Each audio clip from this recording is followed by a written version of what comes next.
बलि स्वर्ग का राजा बन गया।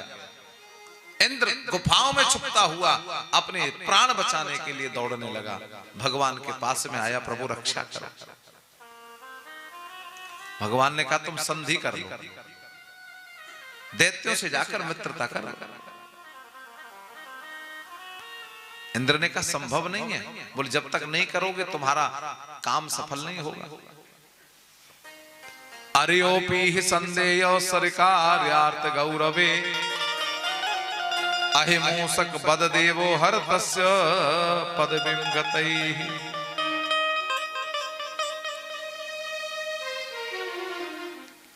अरे इंद्र शत्रु को भी मित्र बनाकर समय पे अपना काम निकाल ले, वही व्यक्ति श्रेष्ठ होता है।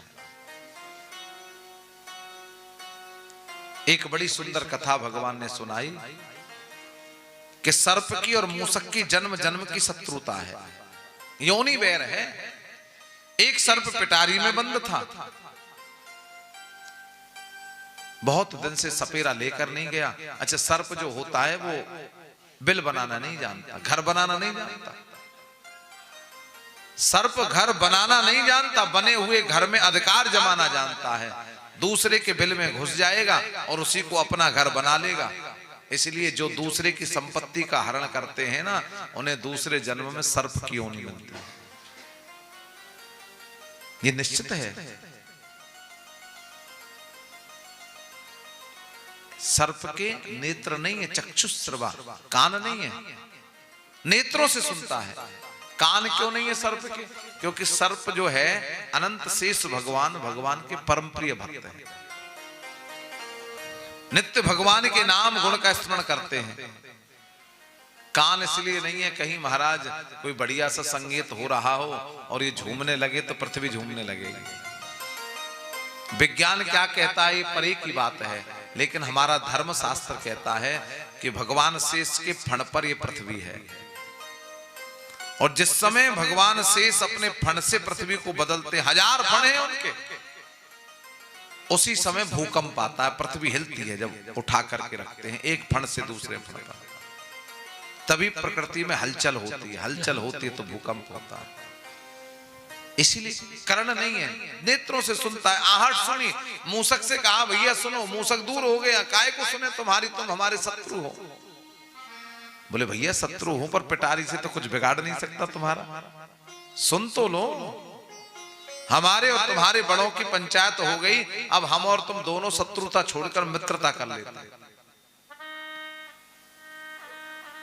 सर्प ने कहा हम तो नहीं गए उस पंचायत में। मूसक ने कहा हम तो गए थे।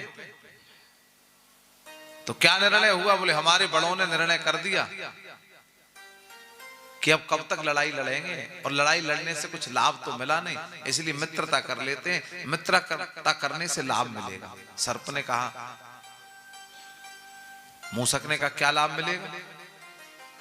सर्प ने कहा ये लाभ मिलेगा कि तुम्हारे दांतों में वो शक्ति है कि तुम चाहे जहां मार्ग बना सकते हो, और हमारे विष में वो शक्ति हम किसी को भी नष्ट कर सकते हैं। हम और तुम रहेंगे, संसार सब नष्ट हो जाएगा, हम ही राज्य करेंगे, हम ही उपभोग करेंगे, पूरी पृथ्वी का भोग हम ही को प्राप्त होगा। मूसक ने कहा बात तो सत्य, पर तो वो निर्णय हो गया। बोले हो गया।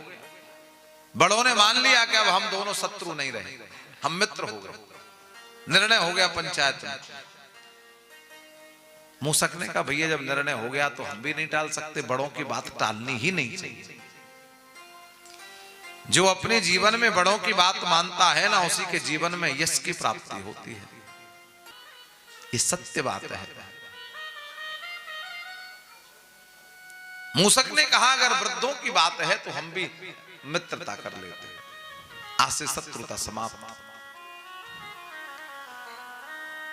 सर्प ने कहा भैया एक ऐसी मित्रता है, क्यों?